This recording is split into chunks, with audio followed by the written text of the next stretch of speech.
How do you mark in eSubs? As a lecturer, when you first log in, you'll be shown a list of actions waiting for you. Here you can see I've got 2 overdue actions, which is why they're red, 2 due today, which are orange, and 5 due in the future.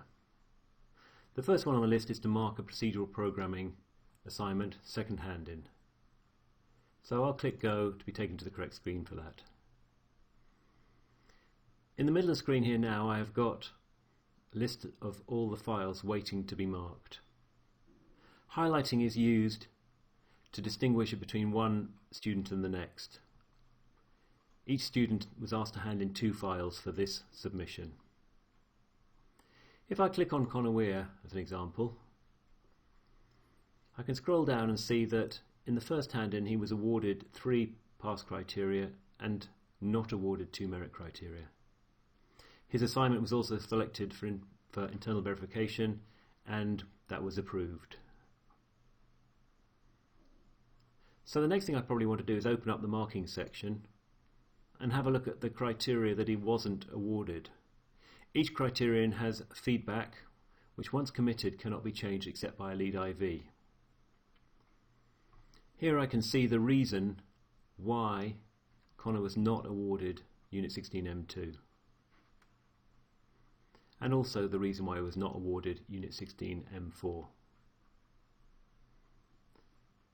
Having looked at that, I probably want to open up his submission for marking.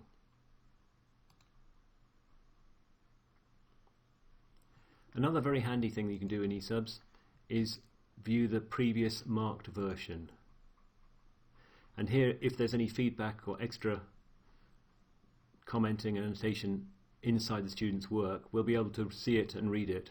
We'll also be able to compare the new version against the old version to make sure that any required changes have been made. If we want to, we can put new comments into the work and upload a new marked version with those comments. So having looked at the work, I have now decided that Connor has actually now, with his improved work, achieved Unit 16 M2. And I can put in some feedback explaining why.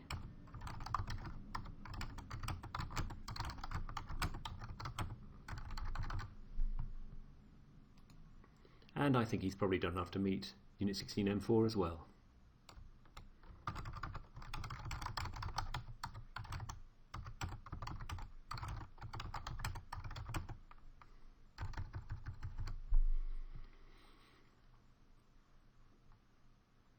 When I've completed the changes I want to make, I might also want to go back to the top of this section, and there's a thing called overall feedback. This is not for a particular criterion, but the aim is to give students some positive feedback and general encouragement and general tips as well. So I will put in a new additional comment on this.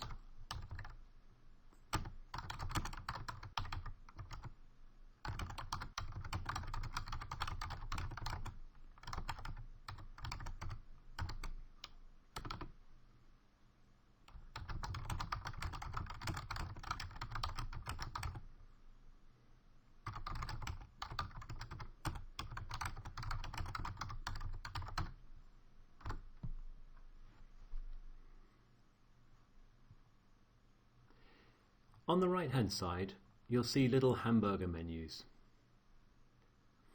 These allow us to do 2 things. If we click on a criterion, we've got a choice. We can either open the unit specification,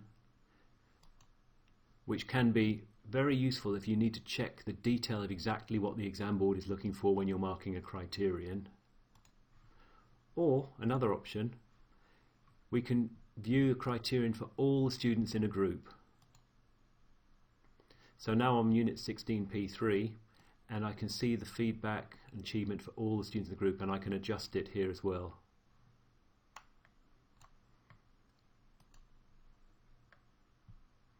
When I'm happy though, I've got 2 options. Either save draft achievement and feedback if I want to come back and have a chance still to change it, or save and commit.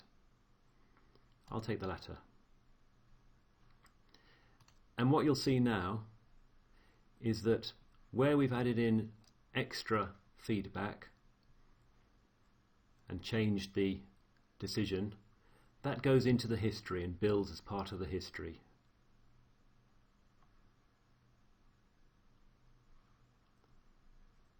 The final thing I need to do here is change the submission status to authenticated and marked. I'm happy, it's Connor's own work and I've marked it, so that is now set as authenticated and marked. And that's how we go about marking in eSubs.